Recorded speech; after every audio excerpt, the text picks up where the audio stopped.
Hello guys, in this video I'm going to show you how to check gacha on the CoookieRun OvenBreak application. But first of all, I just want to mention, please don't forget to subscribe to our channel, because at 100,000 subscribers we are going to show you our YouTube revenue statistics and growth strategy, how to make money online. So let's jump into it. First of all, open the application on your device.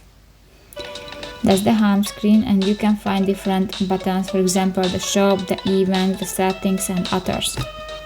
Now if you want to check the gacha section, go to the left side of the screen, click to the gacha button under the shop, and here you can find special treasures.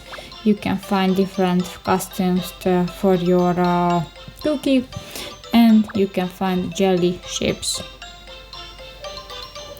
So that's pretty much it for this video, guys. See you in the next one. Bye bye.